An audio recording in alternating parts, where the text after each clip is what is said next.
aujourd'hui. Aujourd'hui, le Seigneur a voulu que nous puissions partager un thème qui porte sur les guetteurs. Alors, qui sont les guetteurs? Les guetteurs, c'est dans un autre sens les sentinelles. Mais le mot guetteur, pour moi, a un sens très très très fort. Voilà pourquoi je préfère utiliser le mot guetteur que le mot sentinelle. Guetteur, ça parle plus le mot guetteur. Parce que le monde utilise beaucoup le mot guetteur. Et aujourd'hui, nous aussi, nous allons utiliser le mot guetteur. Ici, guetteur n'a pas un sens péjoratif. Guetteur ici a un sens très brut. Et nous allons voir quel est le rôle du guetteur. Qui sont les guetteurs? Dans chaque génération, Dieu établit des guetteurs.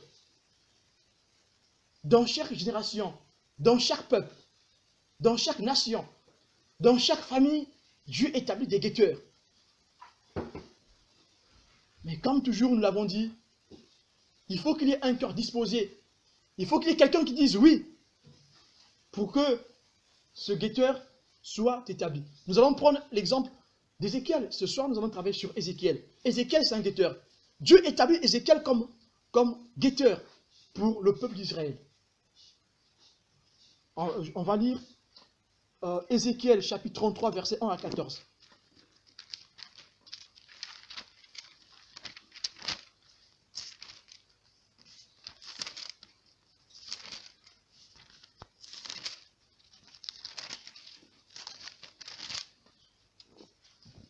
Je vais lire la parole de Dieu. La parole de l'Éternel me fut adressée en ces mots.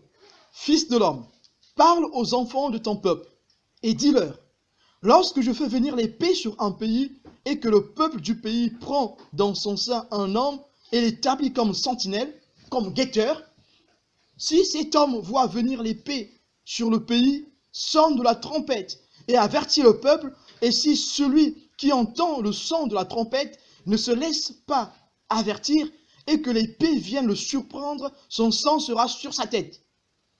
Verset 5. Il a entendu le son de la trompette et il ne s'est pas laissé avertir. Son sang sera sur lui. S'il se laisse avertir, il sauvera son âme.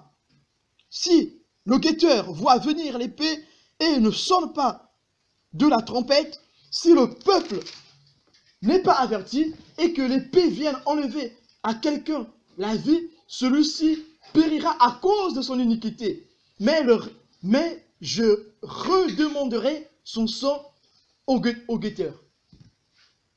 Verset 7. Et toi, fils de l'homme, je t'établis comme guetteur sur la maison d'Israël. Tu dois écouter la parole qui sort de ma bouche et les avertir de ma part. Quand je dis aux méchants, méchant, tu mourras, si tu ne parles pas, c'est pour détourner le méchant de sa voie, ce méchant mourra dans son iniquité et je te demanderai son sang. Mais si tu avertis le méchant pour le détourner de sa voie et qu'il ne s'en détourne pas, il mourra dans son iniquité et toi, tu sauveras ton âme. Et toi, fils de l'homme, dis à la maison d'Israël, vous dites, nos transgressions et nos péchés sont sur nous et c'est à cause d'eux que nous sommes frappés de langueur. Comment pourrions-nous vivre? Dis-leur, je suis vivant, dit le Seigneur, l'Éternel. Ce que je désire, ce n'est pas que le méchant meure, c'est qu'il change de conduite et qu'il vive. Revenez, revenez de votre mauvaise voie. Et pourquoi mourriez-vous, vous, maison d'Israël? Verset 12. Toi, fils de l'homme, dis aux enfants de ton peuple, la justice du juste ne le sauvera pas au jour de sa transgression. La justice du juste ne le sauve pas au jour de la transgression. Et le méchant ne tombera pas par sa méchanceté le jour où il s'en détournera. De même que le juste ne pourra pas vivre par sa justice au jour de sa transgression. Notre justice ne nous sauve pas. Ce qui nous sauve, c'est la justice que Christ a accomplie à la croix. C'est cette justice qui va nous donner la vie. C'est cette justice qui va nous ressusciter. Notre propre vie de justice ne peut pas nous emmener la vie. Notre propre vie de droiture ne peut pas nous emmener la vie. La seule vie qui peut nous emmener à la vie, c'est la vie de Christ. Celle qui a été donnée en rançon. Celle qui a été donnée en gage, celle qui a été donnée comme étant une dette. La dette a été payée. C'est cette vie-là, c'est cette justice qui est accomplie par la grâce qui nous sauve. Et toute personne qui voudra faire sa propre justice ne pourra pas être sauvée. Toute personne qui voudra vivre sa propre vie de droiture ne pourra pas être sauvée. Toute personne qui voudra vivre sa propre vie d'exclusion, de séparation, sans pourtant associer celui qui a payé le prix, celui qui a tout donné à la croix ne pourra pas être sauvé. Verset 13. Lorsque je dis au juste qu'il vivra, s'il se confie dans sa justice et commet l'iniquité, toute sa justice sera oubliée. Notre justice ne peut rien faire pour nous. Parce que personne ne peut tout faire par sa propre droiture. Ça sera difficile. La loi, la chair ne peut pas résister à la loi. La chair tente toujours faire ce qui est interdit. Voilà pourquoi nous devons tous nous tourner vers celui qui a tout donné, vers Christ. Et nous allons encore entendre la suite des guetteurs. Donc cette partie vient d'abord dire qui est le guetteur. Le guetteur, c'est celui-là qui s'est confié en Christ. Celui qui donne toute sa vie. Celui qui fait de Christ son Seigneur. Et là, nous allons chanter sur la sanctification. Sois mon roi, sois mon Seigneur. Règne en moi.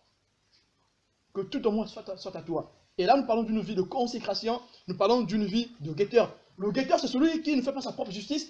Le guetteur, c'est celui-là qui donne tout à Christ et Christ prend sa vie et on parle de la substitution. Et c'est ce que nous avons ici en ce qui concerne le guetteur. Verset 14. Lorsque je dis au méchant, tu mourras, s'il revient de son péché et pratique la droiture et la justice. Verset 15. S'il prend le gage, s'il ressuscite ce qui a ravi, s'il suit les préceptes qui donnent la vie sans commettre l'iniquité, il vivra, il ne mourra pas. Restituer, la repentance, restituer. S'il se répand, s'il y a en lui le repentir, c'est là que Dieu va agir. Et ici, nous parlons du guetteur. C'est qui le guetteur? Nous venons de lire que Dieu établit dans chaque génération, dans chaque tribu, dans chaque nation, Dieu établit des guetteurs. Mais maintenant, il faut que les gens aient cette possibilité, cette capacité de savoir qu'il y a un guetteur. Et comment agit le guetteur? On peut aussi lire Ézéchiel 3, verset 16. Je vais relire Ézéchiel 3, verset 16. Ça parle de la même chose. Toujours, Dieu établit le guetteur. Et Dieu met des limites. Le guetteur a un travail à faire. Et les gens qui écoutent les guetteurs, ils ont aussi un travail à faire. Ceux qui écoutent, ceux qui n'écoutent pas, il y a quelque chose qui va arriver. Il y a une conséquence. Et aujourd'hui, nous lisons les conséquences de celui qui est guetteur, qui ne fait pas le travail que Dieu lui donne. Et les conséquences de ceux qui écoutent les guetteurs, qui ne font pas ce que Dieu dit. Ézéchiel 3, versets 16 à 21.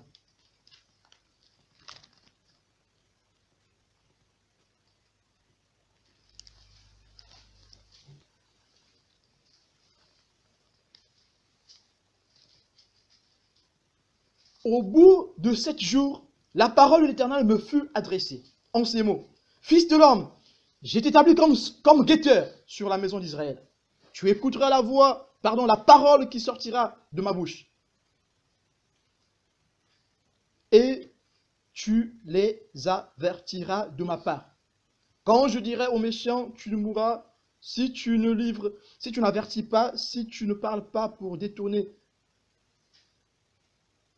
le méchant de sa mauvaise voie et pour lui sauver la vie, ce méchant mourra dans son iniquité et je te demanderai son sang. Mais si tu avertis le méchant et qu'il ne se détourne pas de sa méchanceté et de sa mauvaise voie, il mourra dans son iniquité et toi tu sauveras ton âme. Si un juste se détourne, le juste c'est le croyant, le juste c'est le croyant, le juste c'est l'enfant de Dieu. Le juste, c'est celui qui a reçu Christ dans sa vie. Si un juste se détourne de sa justice et fait ce qui est mal, je mettrai un piège devant lui. Et il mourra parce que tu ne l'as pas averti. Il mourra dans son péché. On ne parlera plus de sa justice qu'il a pratiquée. On ne parle pas de la justice. On ne parlera plus de sa justice. Et je te redemanderai son sang. Mais si tu avertis le juste de ne pas pécher, et qu'il ne pêche pas, il vivra parce qu'il s'est laissé avertir et toi, tu sauveras ton âme. Amen. Le Seigneur est merveilleux.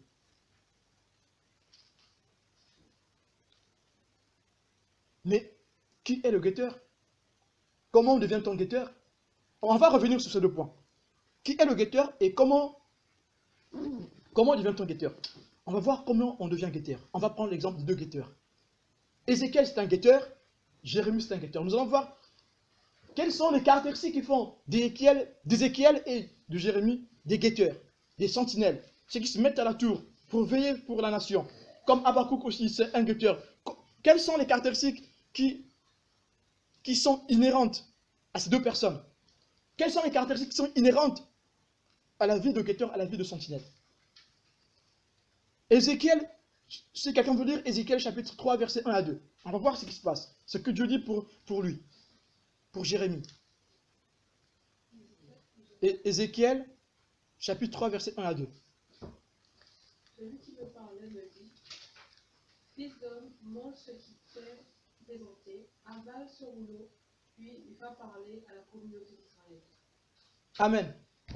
Avale ce rouleau et va parler à la communauté d'Israël. Avale ce rouleau et va parler à ta famille. Avale ce rouleau et va parler à ton frère. Avale ce rouleau et va parler à tes enfants qui ne craignent pas le Seigneur. Avale ce rouleau, va parler à ton père et ta mère qui ne craignent pas le Seigneur, qui ne cherchent pas Dieu. Avale ce rouleau, va parler à ta soeur, à ton cousin, à ta cousine, qui ne craignent pas le Seigneur. Avale ton rouleau, va parler à ton église qui ne craignent pas le Seigneur. Alors, qui est le guetteur? C'est celui qui est enfant de Dieu, celui qui est enfant de Dieu, celui qui a reçu Christ dans sa vie, celui qui a la vie renouvelée, celui qui a la vie séparée du monde, celui-là c'est un guetteur.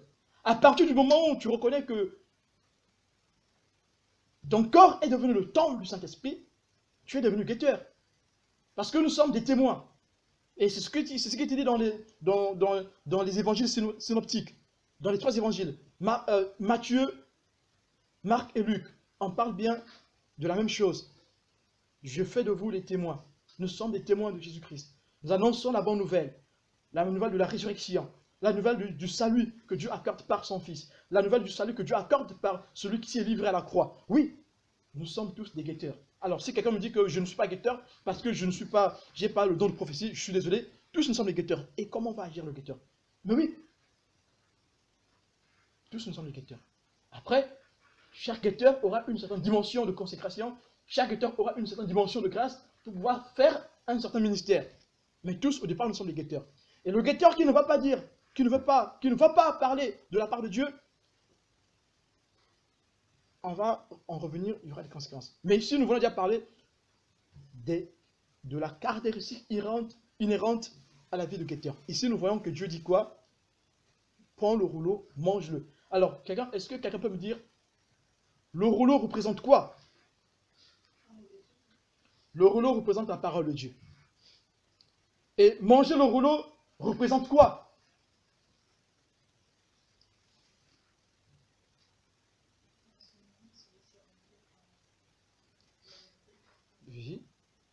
Oui, se nourrir. Manger le rouleau, c'est se nourrir. C'est se laisser remplir par la parole de Dieu. Quoi d'autre?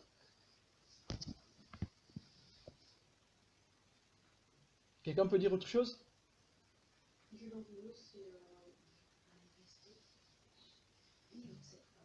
Oui, vivre cette parole. Oui, je prends aussi. Autre chose? Manger le rouleau, c'est la pratiquer, c'est l'expérimenter, c'est la vivre. Voilà. Donc, là, nous voyons que nous avons tout dit. Vous avez tout dit. Tout ce que vous avez dit, c'est ça. Mais là, ce rouleau, on va le manger pour une mission bien particulière. Là, le rouleau, nous allons manger pour faire un avec ce que nous allons faire, ce que nous allons dire. Si je mange le rouleau, chez nous, ceux qui ne veulent pas donner, là c'est des trucs mystiques, ceux qui ne veulent pas donner leur totem, ils l'avalent. Si tu ne veux pas rendre le totem, n'est-ce pas? Hein? Tu as entendu parler de ça, non? Si tu ne veux pas rendre le totem, tu l'avales. Et dis-moi, quelqu'un peut venir récupérer ce que tu as avalé? Personne. Sauf la mort qui fera que cette chose parte de toi. C'est des choses de la sorcellerie chez nous qui se passent. Quand tu as des reliques que tu ne veux pas rendre, tu les avales. Quand tu les avales, c'est fini. Personne ne peut prendre ça. Même s'il est le plus grand sorcier du village, il ne pourra pas récupérer ça. C'est en toi. Tu fais un avec le totem, avec les reliques. C'est la même chose avec la parole de Dieu. Si nous avons la parole de Dieu, nous ferons un avec la parole de Dieu. Qui peut venir nous arracher de ce que nous... Ça devient notre... Ça devient... On fait un. Je ne sais pas comment vous dire ça. C'est même pas un membre. Si je dis un membre, c'est comme si c'est juste un bras ou un pied. Non. Ça fait un. La parole de Dieu, plus moi, c'est égal à une seule personne. Qui peut venir séparer... comment il y a un terme qu'on utilise. On ne peut pas séparer ça. J'ai oublié le terme, mais c'est pas grave. On ne peut pas séparer, on ne peut plus séparer. Si tu avales quelque chose, on ne peut plus. Si tu avales ça, je prends un exemple de la sorcellerie, mais c'est des choses qui sont vraies chez nous. C'est vrai. Quand tu avales ça, on ne peut plus récupérer. Non. La parole de Dieu, quand on l'avale, si on l'avale, c'est qu'on s'engage. Avaler la parole de Dieu, c'est s'engager. Je m'engage en ce que je vais dire. Là, c'est une particularité.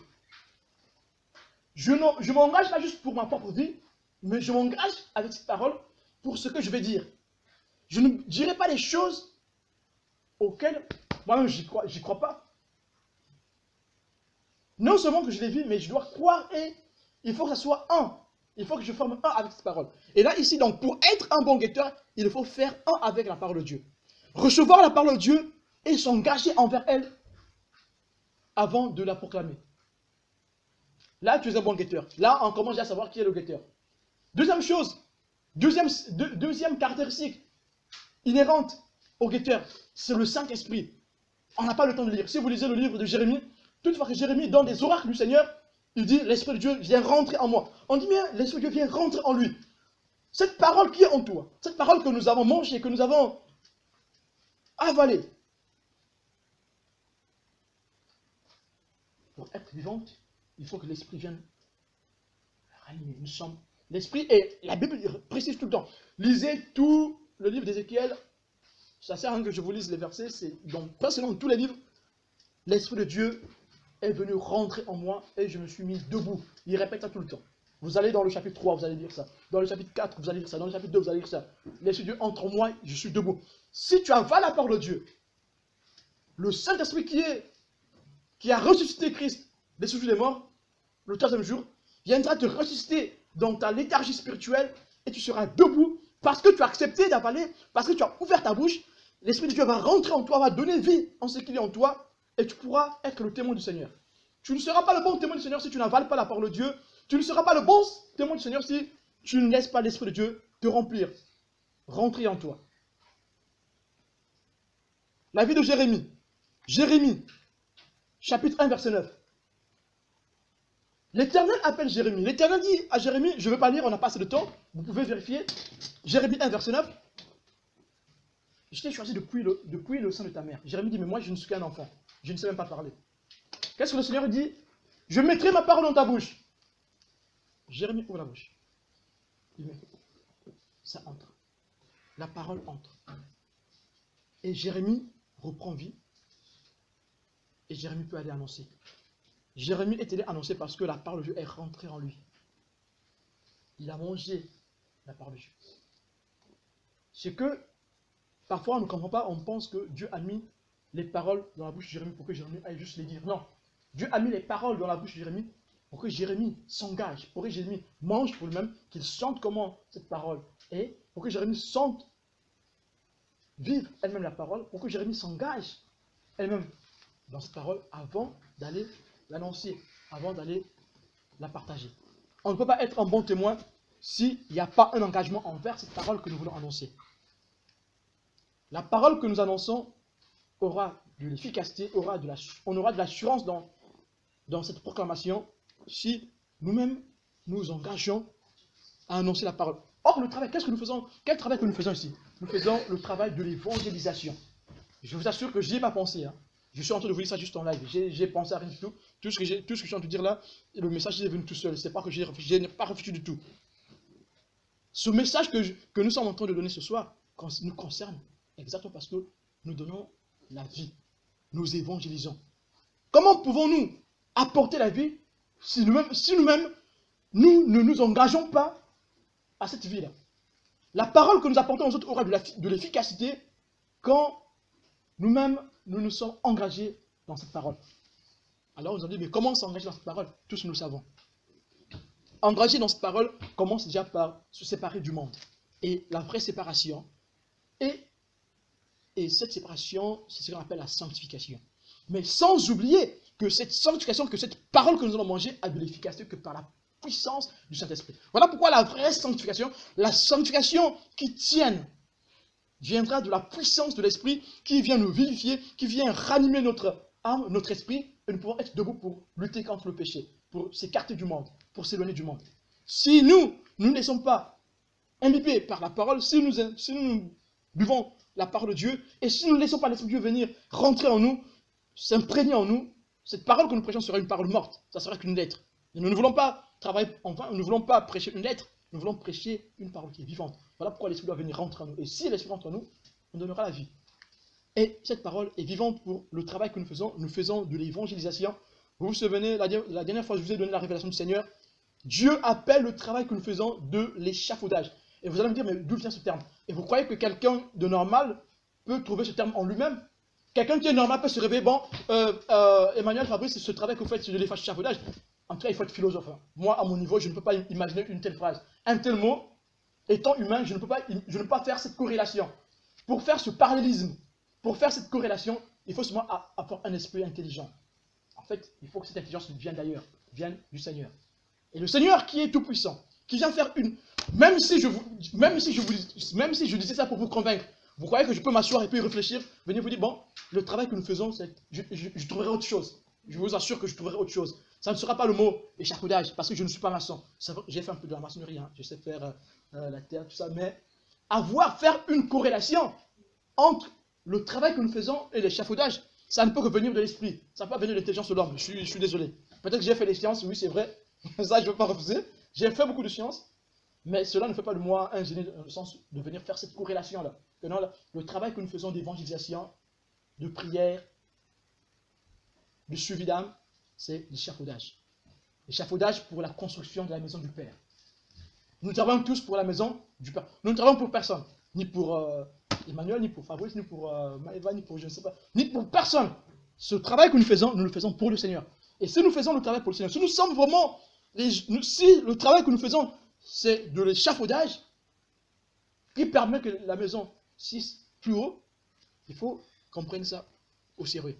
Il faut que nous soyons des vrais guetteurs. Ceux-là qui vont être à l'écoute de l'esprit pour pouvoir annoncer aux autres.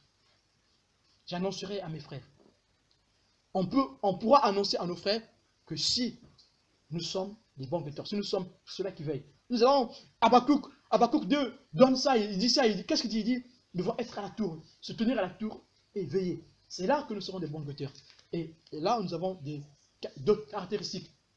On voit que ces gens qui sont appelés guetteurs ici, là.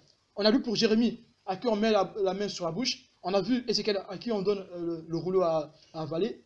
Toutes ces personnes, c'est des gens de prière. Les vrais sentinelles, c'est des gens qui prient beaucoup, qui disent beaucoup la parole de Dieu, qui mettent beaucoup la parole de Dieu dans leur vie. Ils ne le font pas pour devenir très célèbres, non, ils le font pour avoir une relation avec Dieu. Je ne peux pas connaître Dieu sans sa parole. Quand tu connais la parole de Dieu, l'Esprit de Dieu vient t'éclairer. Tu rencontres le Père. Par son Fils. Voilà pourquoi, avant de commencer ce message, j'ai parlé de la gloire de Dieu. La gloire de Dieu venait remplir le temple. Pourquoi? Parce que les gens étaient prêts à la recevoir.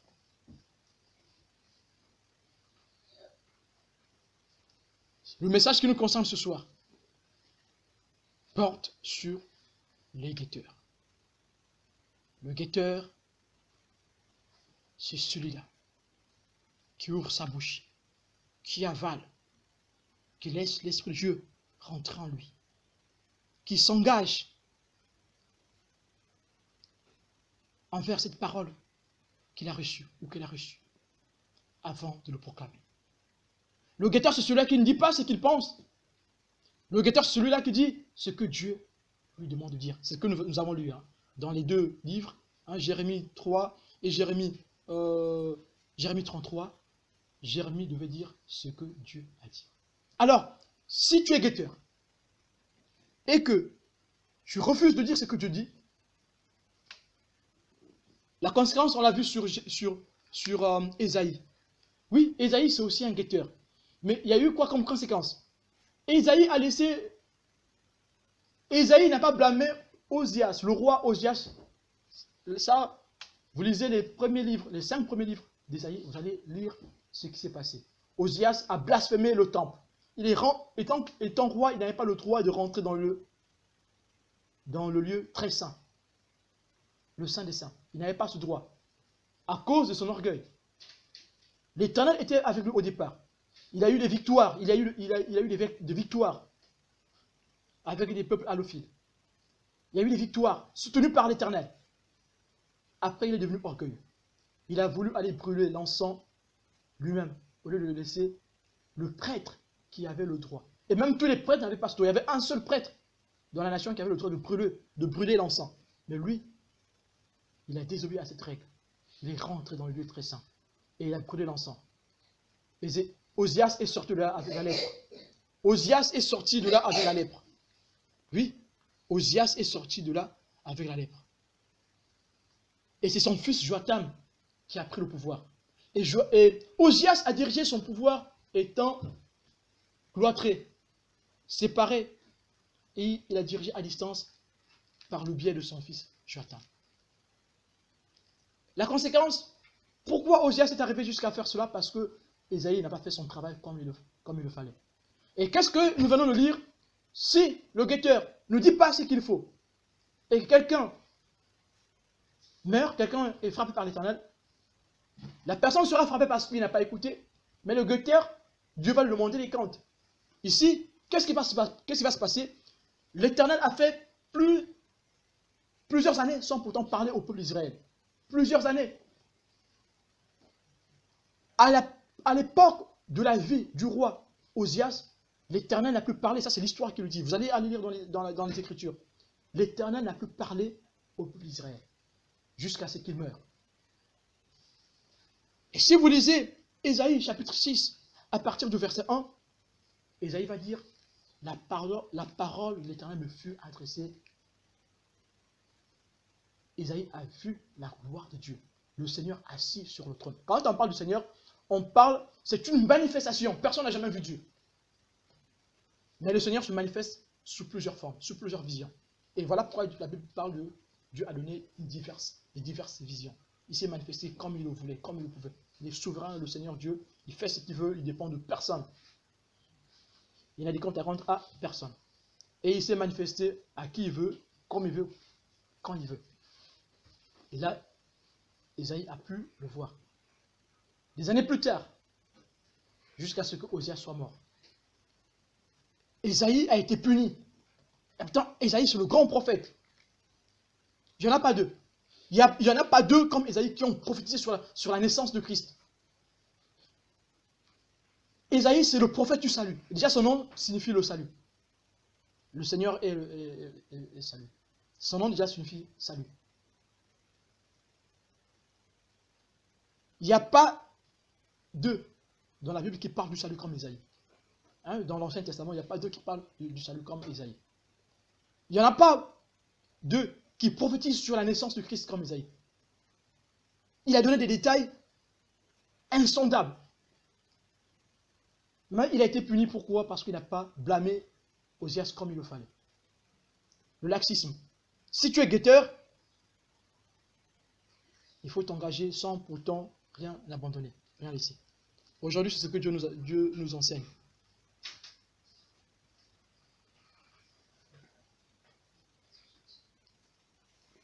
Si tu es guetteur, qu'est-ce qui se passe encore? Tu es guetteur, tu dis ce que Dieu te demande de dire. Si le peuple ne t'entend plus, ne veut plus t'écouter, Dieu va fermer ta bouche. Et ils ne pourront plus entendre ce que l'homme de Dieu a à dire. Ils ne vont plus entendre. Dieu va fermer ta bouche. Et nous avons vu ça avec Ézéchiel. Ézéchiel est resté 7 ans et demi, la bouche fermée. Dieu a fermé sa bouche parce que Dieu disait, ne parle plus. Ils n'ont pas écouté, maintenant tu te tais. Ils vont d'abord subir, et après tu parleras quand je vais te demander de parler. Un vrai prophète, c'est celui-là qui parle quand Dieu demande de parler. Un vrai guetteur, c'est celui-là qui parle quand Dieu demande de parler. Donc je suis en train un peu de mettre les deux, guetteur en tant que prophète, mais guetteur aussi en tant que témoin de Christ. Même si on n'a pas le don de prophétie, en tant que témoin de Christ, nous sommes aussi des guetteurs. Et là, Ézéchiel devient muet. Pourquoi? Parce que le peuple a refusé d'écouter la parole de Dieu. Il est muet pendant plus de 7 ans et demi. Et jusqu'à ce que Jérusalem cette ville sera prise. Jusqu'à la chute de Jérusalem. Ça, vous pouvez lire ça dans Ézéchiel 24, verset 27. Vous pouvez aussi lire ça dans Ézéchiel 33, verset 22. Où on parle de la prise. On parle de Ézéchiel. Je suis revenu sur Ézéchiel. Où on parle de la prise de Jérusalem. Verset 22, et puis Ézéchiel 24, verset 27. Là, on parle de la prise de Jérusalem. Pourquoi? À cause de la dureté du peuple. L'église qui refuse d'écouter le guetteur, cette église est vouée à sa perdition, à son échec. Cette église va marcher dans la fausseté. Et Jézabel viendra s'asseoir dans cette église. Et les enfants de Dieu sont appelés à discerner, savoir discerner le vrai guetteur du faux guetteur. Parce que les faux guetteurs, il y en a. Aujourd'hui, il y a aussi des guetteurs des faux guetteurs du temps moderne. Il y a aussi des faux guetteurs du temps moderne. Il y a eu des guetteurs au temps de Jérémie. Oui. Au temps de Jérémie, il y a eu Anania. C'est un faux guetteur. Anania, les faux guetteurs, ce sont ceux-là c'est des prophètes de prospérité. Les faux guetteurs, c'est des prophètes de prospérité. Les faux guetteurs, c'est des prophètes de bénédiction sans condition. Tu seras béni. Non, Dieu ne bénit pas comme ça. Dieu bénit. Quand Dieu bénit, as-tu des conditions? Dites-moi, est-ce que quelqu'un a vu une bénédiction dans la Bible sans condition? Il n'y a pas de bénédiction dans une église sans condition. Donc, quand vous allez quelque part, si vous entendez un prophète parler, vous reconnaîtrez un arbre par ses fruits. Quelqu'un qui distribue des bénédictions sans condition, il y a un problème. Là, vous allez reconnaître, celui-là c'est un faux guetteur et celui-là c'est un vrai guetteur. Le vrai guetteur distribue des bénédictions. Déjà, il ne distribue rien du tout, je suis désolé. Il n'a rien à distribuer parce que ce n'est pas lui qui commande ses bénédictions. Il dit seulement quand Dieu dit. Mais je ne vais pas dire, bon, toi, tu auras un pantalon rouge demain. Toi, tu auras une chemise blanche, alléluia. Mettez-vous en rang là. Je vais commencer à vous distribuer les prophéties. Celui-là, ce n'est pas un vrai guetteur. Il ne distribue pas. Le vrai guetteur, il dit ce que Dieu met dans sa bouche. Il s'engage et il donne. Ça, c'est le vrai guetteur. Mais Ananias, c'est un faux guetteur. Il y a aussi des Ananias des temps modernes qui donnent des bénédictions, qui donnent des prophéties, des bénédictions inconditionnelles. Il s'oppose au message authentique de repentance et de vie de séparation du monde. Jérémie 28, allez lire Jérémie 28, vous allez me dire. Ananias s'oppose ouvertement dans le temple de Dieu, devant le peuple de Dieu, il s'oppose à Jérémie le prophète. Jérémie n'a pas maudit Ananias, Jérémie a écouté ce qu'il a dit. Il disait ça, vous allez rigoler, hein, vous allez rire. Jérémie a écouté. Il vient, il casse le truc sur Jérémie. Il dit, bon, le Seigneur a dit, Babylone sera, hein, ils vont vivre l'échec. Nous allons sortir de là. Comment on les appelle déjà? Non. Ceux qui sont partis, les exilés vont revenir à Jérusalem. On n'a pas assez de temps, je vais m'arrêter là. On n'a pas assez de temps. C'était quoi comme verset? Jérémie 28. Je vais m'arrêter là. Et tout le chapitre. Et donc, faisons attention aux Ananias du temps moderne. Les prophètes de prospérité, ceux qui distribuent des bénédictions sans condition. Bénédictions inconditionnelles. Que Dieu nous bénisse. Que Dieu nous conduise. Que nous soyons des guetteurs, mais des vrais. Amen.